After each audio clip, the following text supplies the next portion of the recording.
नमस्कार मित्रांनो, आपण आज आलेलो आहे पडग्या गावामध्ये फिल्टर प्लॅन्टचा जो कामं चालू आहे तिथं आपण बघत असाल इथं मोठ्या प्रमाणे पाण्या टाकीचं काम चालू आहे. पण संत वाते कृष्णामाई अशा प्रकारचं काम पडग्या ग्रामपंचायतनी चालू केलेलं आहे. कुठल्याही प्रकारचे नेते किंवा अधिकारी इथं बघायला तर काही इथं कामच चालू नाही आहे, फक्त ठप्प झालेलं आहे आणि सर्व कामगार लोक मस्तपैकी आपल्या इथं आराम करत आहे. या बाजूला बघत असाल आपण हा फिल्टर प्लॅनचा विषय आहे. इथं फिल्टर प्लॅनची मशीन बसणार आहे.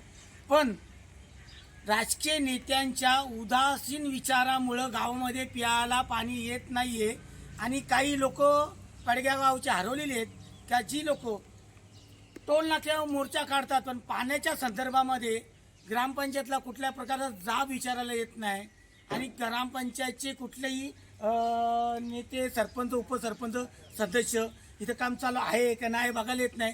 फक्त पाण्याच्या नावाने बोंबा मारतात आणि विकासा नावाने शून्य अशी पडगा ग्रामपंचायतचा इतिहास आहे. तर ह्या गोष्टीचा विचार पडग्याच्या जनतेने येणाऱ्या इलेक्शनच्या काळामध्ये करावा. मी रणजित साळुंखे, बिंदास बोल, आपल्या यूट्यूब चॅनलवर.